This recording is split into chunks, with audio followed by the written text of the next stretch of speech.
3 months into my new job after graduation, I was facing a busy season in accounting, a 2-month period notorious for its long hours and never-ending work. After 7 weeks, it was finally the last week before filing day, the worst of the worst. In case you've forgotten, here's how things work.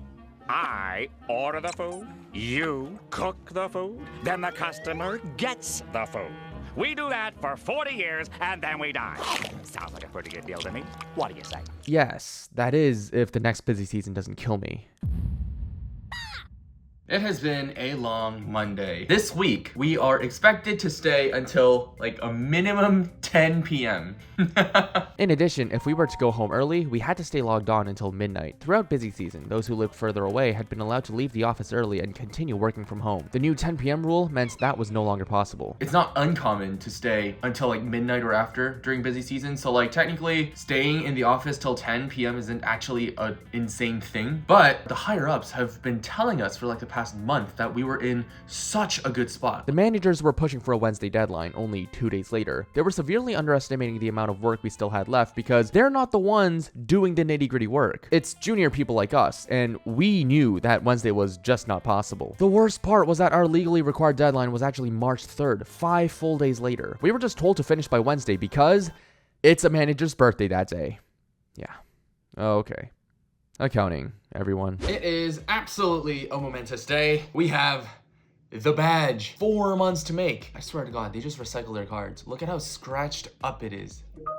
I'm still getting pings. Great. Does it really take that long to like put some code into a piece of plastic? Well, it's finally Wednesday. This was supposed to be the deadline that they just chose by no legal requirement, but to the point where everyone was taking it so seriously. Every time I asked someone, when's the audit actually due, they would start saying it's the 26th. I'm like, no, it's not. There is no way we're getting like 45 client supports in the next 12 hours. So we're not getting done today. The worst part about the continuously delayed deadlines wasn't that our motivation would drop to the ground because like seriously, how many times could you push it back by? But rather that we were preparing legal forms with this ambitious date. So every time the deadline got pushed back, we had to revisit all those forms and manually change the date, one by one, for every single delay. So efficient, am I right? I'm gonna propose a solution and it's just gonna blow your mind. Why don't we just choose a doable deadline in the first place? I guess we want more hours to charge the client. Welcome to the last day of the audit. It seems like it really is gonna end today because they really don't want to drag this on until Monday. For the past like many weeks, my sleep schedule has just been like sleeping at 2 to 3 a.m. Not because of work, but because I wanted to catch up on YouTube and waking up at like 7:45 every single day. I'm gonna sleep so much tomorrow, assuming that we are gonna actually end this audit. If you already had plans for this, like just keep us posted on what that looks like, just so we can like plan around. Yeah, we're filing on Monday. Like, what the frick happened to make us file the very last second? Someone says things are alright, things are not alright. Moral of the story, don't trust your managers when it comes to deadlines. It's nice practice to add another week to the date they're proposing. Everything somehow that the higher ups have been telling us for like the past month, it's always gone in the opposite direction. It's funny because they would do this audit every year, so they might be able to gauge like how much progress can be made realistically. I don't think legally it would be a good idea to go past Monday to file this audit. As you could expect, staying in shape during busy season is low-key impossible because all you do is sit at a desk all day. So I'm glad to have Yesoul as today's sponsor. I've been using Yesoul's G1M Max bike for the past month now, and it's been very nice so far. It's perfect for when you're working and don't have time to go to the gym. You can just move a couple steps from your desk and start exercising right away. My favorite feature is the huge 21.5-inch screen on the front, which rotates so that you can view the screen at any angle. This is capable of free and unlimited screen mirroring, so you can literally connect your phone and watch YouTube while you exercise. We harmonized on 7 Bridges Road.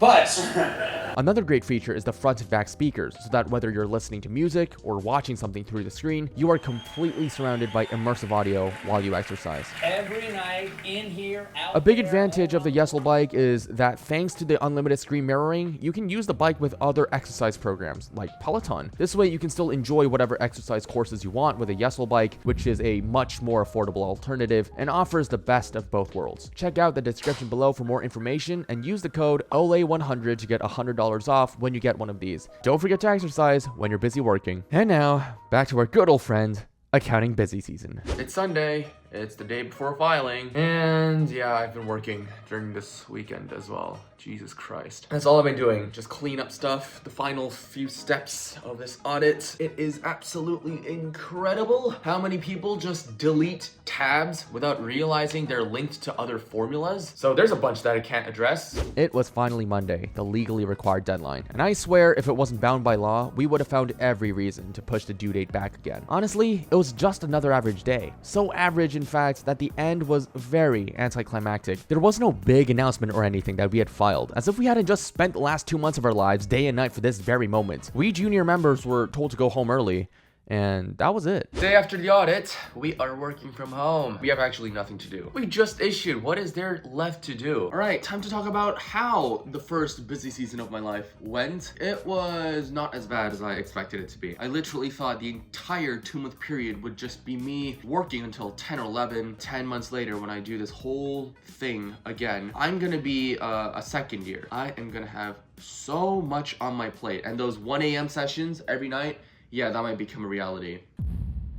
Over the 8 weeks of busy season, I worked an average of 60 hours per week, starting with 49 in the first week and gradually ramping up to 71 hours by the end. The workload of each day is represented on this heat map, with darker colors representing more hours. Interestingly, Mondays and Thursdays were the busiest, while Fridays were the least, because we generally try to log off at 6 p.m. for the weekends. This heat map is tied to this timesheet, but it's pretty hard to visualize, so let's change that. This represents the different times I left the office during busy season. I mostly left at around 7 p.m. because those who live further away were allowed to leave the office early and log back on later. To address the outliers, on this day, I had a doctor's appointment. Here, a team dinner event. And these days were during the final week, where we were not allowed to leave before 10 p.m. And this represents the different times I logged off from work, much more spread out, ranging from early evening to after midnight. There's a very noticeable divide that separates this into 2 groups. The left group can be attributed to the first few weeks of busy season, when there wasn't too much work, as well as Fridays, when we were consistently logging off by dinner time. An important thing to note here is that working until late night doesn't always equate to more workload. For instance, if we had a very long dinner, we would work until late, sometimes after midnight, to make up for it. This idea can be easily visualized here, where the wide gaps between the bars represent breaks during dinner time. As mentioned before, logging back on after dinner to work until late night became more common in the second half of busy season as things got busier. You can also see how the workload decreased drastically right after the filing date, consistently logging off between 5